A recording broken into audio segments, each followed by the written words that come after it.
When writing the music for this basically video game movie, what sort of took you to that place of creating a score for it? Well, it's interesting. You say video game movie, and it absolutely is a video game movie, and it's got some really clever concepts around that. But what's interesting about the film is it also has a really powerful emotional story. So in terms of writing the music, not only does it have a lot of influence from video games. So everyone's familiar with how that sounds, like especially the 8-bit games. There's like a real old school, it's got a real old school sound to it. But actually at the same time, there's a character story as well, which makes it interesting. Meaning there's also quite a lot of orchestral score. So I think it's an interesting balance, and it's mostly because the great thing about it being a Disney movie is that the relationship between Wreck-It Ralph and Vanellope actually turns into quite a story that you really invest in. And so not everything is bleeps and bips and video games. You also have this whole other opening into the film that's more like traditional scores. So I really enjoyed it for that reason, meaning you can pull on a whole series of different textures, different elements, and different. I can't think of a movie where in the same movie you have like 8-bit music and dubstep and orchestral music, and there's a bunch of different things in there. And I think it all works because the movie has so many different worlds in it. And Did you draw inspiration from any games in particular? Not specifically.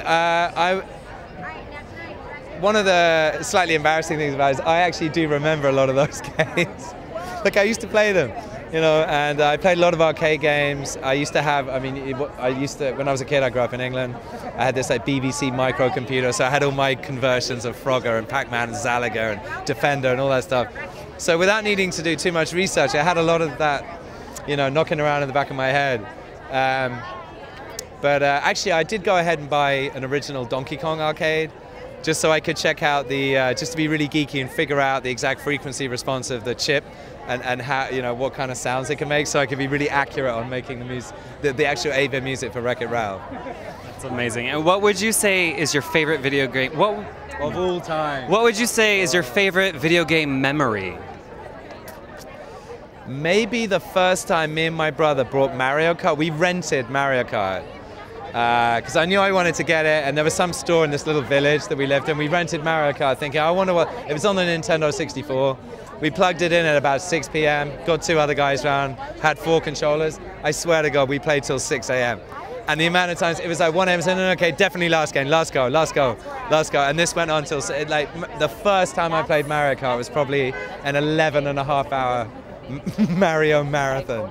I just couldn't stop, because it was the split screen, 4 cards, we just couldn't stop. It was hilarious. It was such a fun game. And as far as arcades, do you think this movie will sort of encourage arcades to come back? Well, I don't know. It's an interesting question, because I take the whole culture of arcades for granted, because when I was a kid you had arcades. But of course any kid, under 10, I mean, video games to them is an Xbox or a PlayStation or a Wii or whatever it is. So I don't know. I'd be fascinated to see what, and also because arcades are a bit more social. Meaning you've got this big hall, it's got tons of arcades, you have to it's like who's putting down their quarters for which one, and you have to wait till someone's off in one of the arcades. So I'm almost the wrong person to ask that question. I'd be really interested to see what kids feel, kids who actually haven't had an arcade culture, whether they think it's like really old-fashioned and it's ridiculous and that you have to like put your money in, or whether they think it's really cool and would quite like to hang out in an arcade. Maybe you'll get like retro arcades kicking up, but maybe, who knows, it'll either be people who used to play them, who want to play them again, or maybe kids will like want to have an arcaded version of something they already know, but we'll see.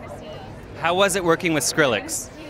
That was a lot of fun. In fact, he had, there's one particular area of the movie that's hilarious, where Wreck-It Ralph is like hopelessly out of his depth.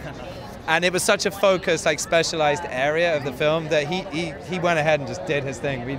I didn't liaise with him about that, or he is the master of the dubstep thing. Well, that's not the only thing he's the master of, but it was such a specific area of the film. It was like me and the director producer, it's like, you know what? Let's just unleash him in this and see what he did. And what he did was perfect.